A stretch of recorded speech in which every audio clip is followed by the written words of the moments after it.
আসসালামু আলাইকুম। আশা করি সকলে অনেক অনেক ভালো আছো। আজকে আমরা চমৎকার একটি সেটিং শিখব।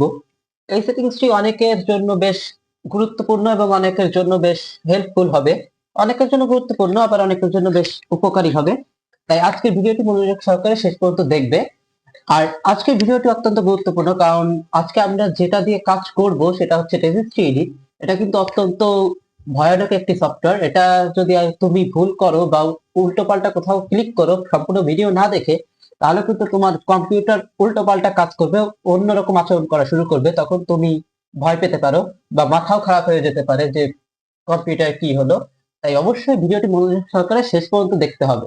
নাহলে কিন্তু ভুল কোনো জায়গায় ক্লিক করে গেলে কিন্তু তোমার কম্পিউটার সিস্টেম কিন্তু ডেট হয়ে যেতে পারে, এমনকি হার্ডওয়্যারের সমস্যা হতে পারে।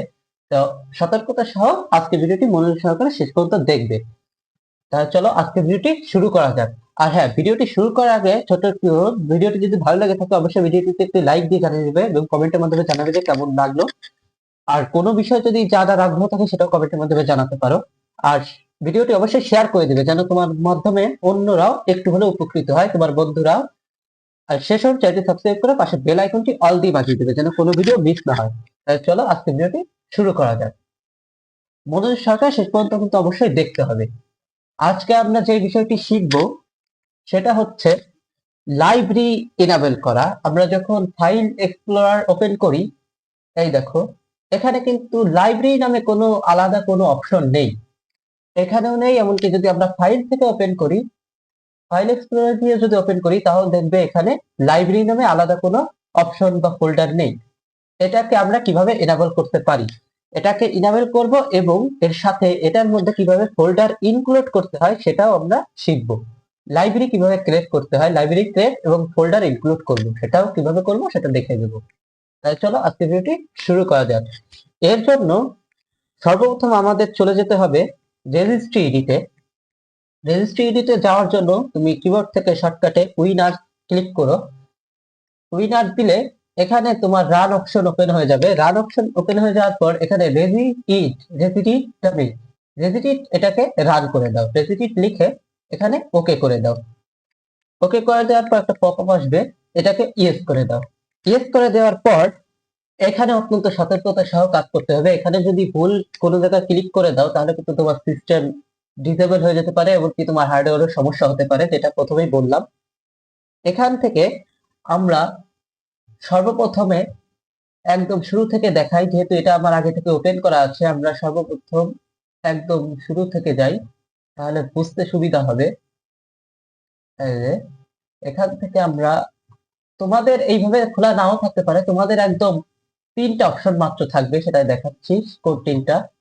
তোমরা যখন সর্বপ্রথম এটা ওপেন করবে তখন এই অপশন গুলো থাকবে, অত গভীরে থাকবে না, আমরা সেটাই স্পষ্ট ভাবে শিখবো।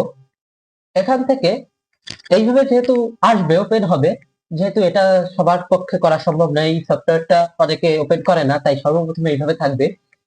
এখান থেকে তুমি চলে যাবে হাই লোকাল মেশিন, এখানে ক্লিক করবে। এই কি লোকাল মেশিন, এখানে ক্লিক করবে।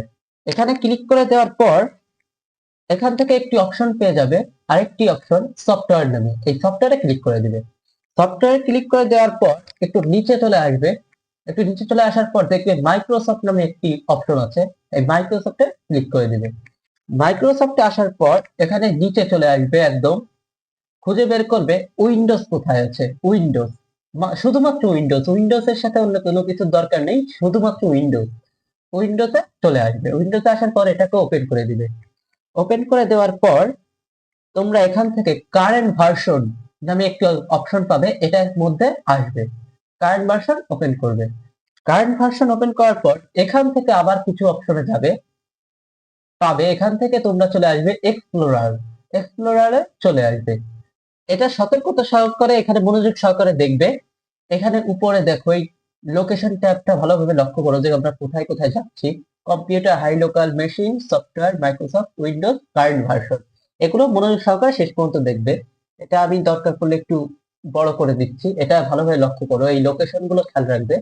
যদি ভুল লোকেশনে কোনো কিছু করে ফেলো তাহলে কিন্তু সমস্যা হবে, তাই এটা সতর্কতা সহ এই দিকে লক্ষ্য রাখবে।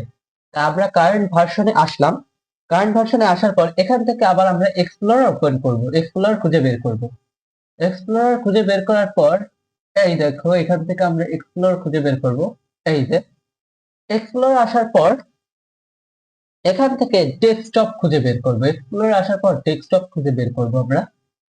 এই যে ডেস্কটপ পেয়ে গেছি আমরা, ডেস্কটপ ওপেন করব। ডেস্কটপ ওপেন করার পর এখান থেকে আমরা নেম স্পেস, এখান থেকে নেম স্পেসে চলে যাব। এটা এইভাবে থাকবে, এটা এই অ্যারো চিহ্নতে ক্লিক করলে ওপেন হয়ে যাবে নেম স্পেস। নেম স্পেসে আসার পর এখানে তুমি নিউতে ক্লিক করবে।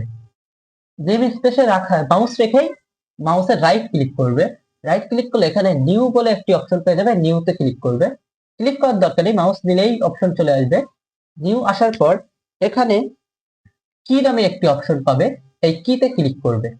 কিতে ক্লিক করার পর এই জায়গায় নতুন একটি কি খোলার অপশন পেয়ে যাবে, এটাকে তুমি রিনেম করবে। আবার এটা যখন ওপেন হয়ে যাবে তখন মাউসের রাইট ক্লিক করে রিনেমে ক্লিক করবে। রিনেমে ক্লিক করার পর এটাকে কেটে দিয়ে এই যে যেটা আমি লিখছি এটা সম্পূর্ণ পেস্ট করে দেবে।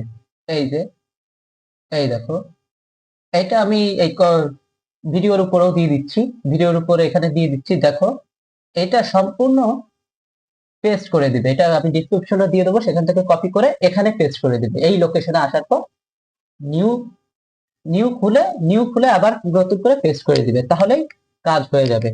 এটা যখন তুমি পেস্ট করে দিয়ে ইন্টার করে দিবে, ইন্টার করে দিলে আমাদের কাজ শেষ। এখন আমাদের পিসিটাকে রিস্টার্ট দিতে হবে। পিসিটা রিস্টার্ট দিলেই আমরা ওইখানে লাইব্রেরি নামে অপশন পেয়ে যাব।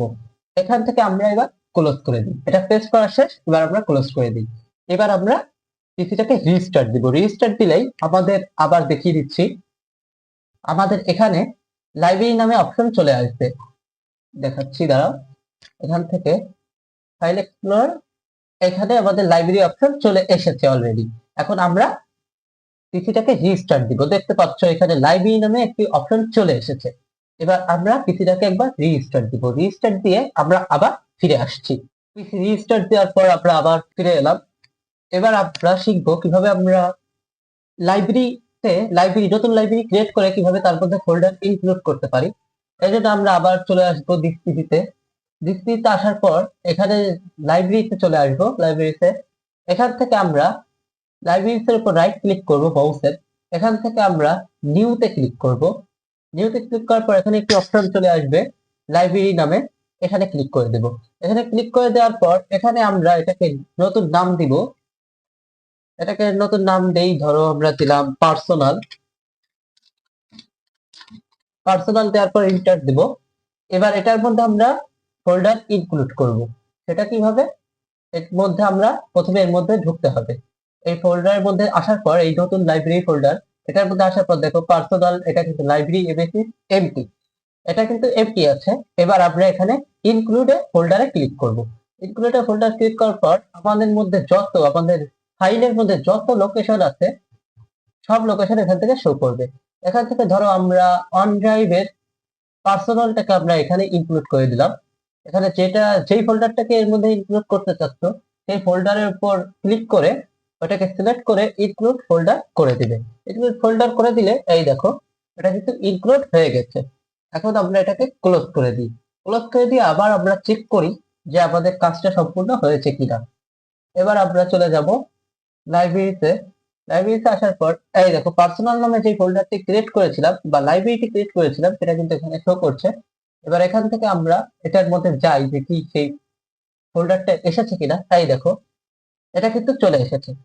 এভাবে আমরা চাইলে লাইব্রেরি ক্রিয়েট করে আমাদের কাজগুলো এক জায়গায় সবকিছু নিয়ে আসতে পারি, যাতে আমাদের সময় বেঁচে যায়, আমাদের ফাইল খুঁজতে অনেক সুবিধা হয়।